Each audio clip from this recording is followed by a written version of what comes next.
প্রিয় দর্শক, আজ আপনাদের দেশের তিনটি সমুদ্র সৈকত কক্সবাজার, কুয়াকাটা এবং পতেঙ্গা সি বিচ দেখাবো।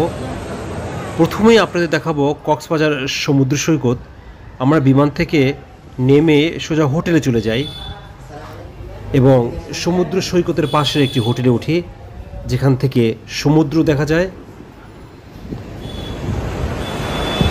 কক্সবাজার বাংলাদেশের বৃহত্তম সি বিচ, শুধু বাংলাদেশ নয়, পৃথিবীর সবচেয়ে দীর্ঘতম সমুদ্র সৈকত কক্সবাজার। বাংলাদেশের তিনটি সমুদ্র সৈকত রয়েছে: কক্সবাজার সমুদ্র সৈকত, পটুয়াখালীর কুয়াকাটার সমুদ্র সৈকত এবং চিটাগংয়ের পতেঙ্গা সি বিচ।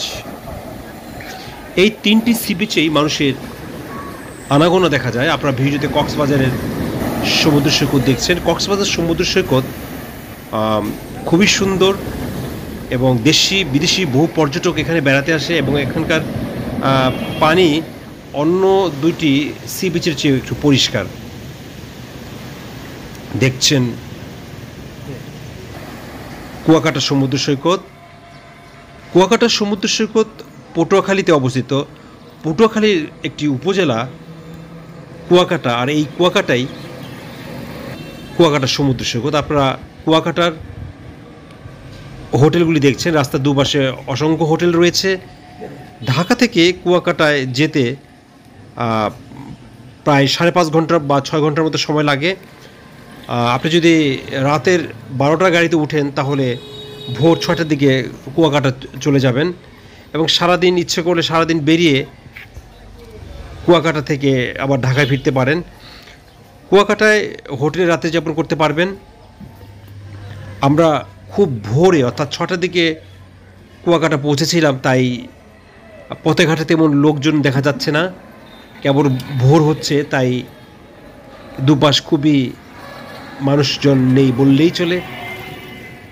যেখানে গাড়ি থামে সেখান থেকে পায়ে হেঁটেই সমুদ্র সৈকতে যাওয়া যায় এবং এই বিচ তেমন বড় নয়, তবুও অসংখ্য পর্যটক এখানে প্রতিদিন বেড়াতে আসে।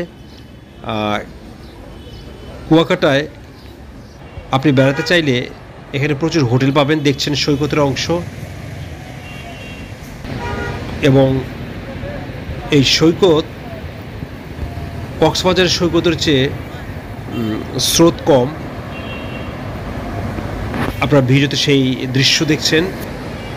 সময় এবং সুযোগ পেলে অবশ্যই কুয়াকাটার সমুদ্র সৈকত দেখবেন।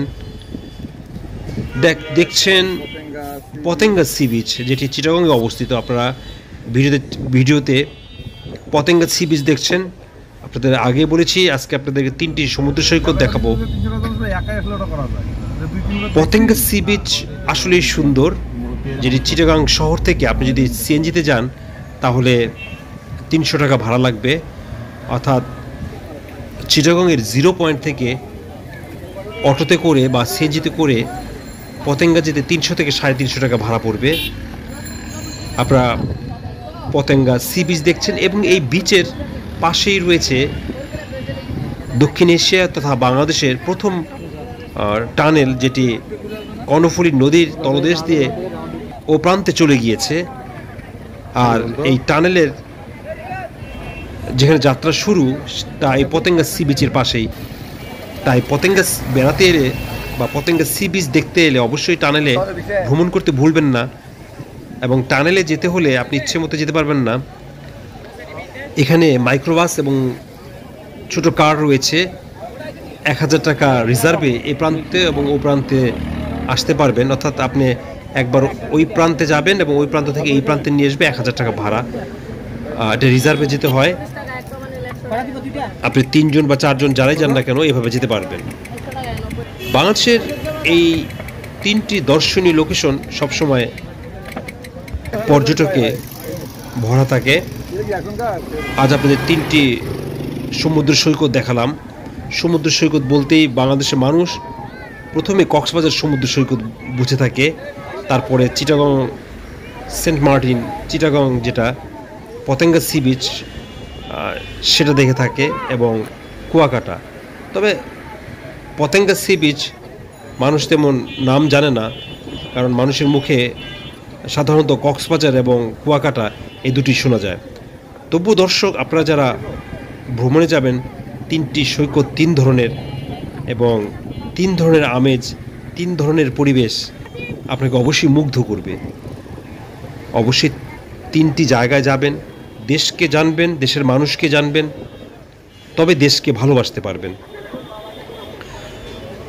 এক্সপ্লোর বিউটি বাংলাদেশ বাংলাদেশে আনাচে কানাচে ছড়িয়ে থাকা সৌন্দর্য দেশি পর্যটক এবং বিদেশি পর্যটকদের সামনে তুলে ধরে, যাতে বাংলাদেশে বিদেশি পর্যটকদের আগমন ঘটে এবং দেশি পর্যটকরা পর্যটন স্পটগুলি ভ্রমণ করলে যেন বাংলাদেশ সম্পর্কে জানতে পারে।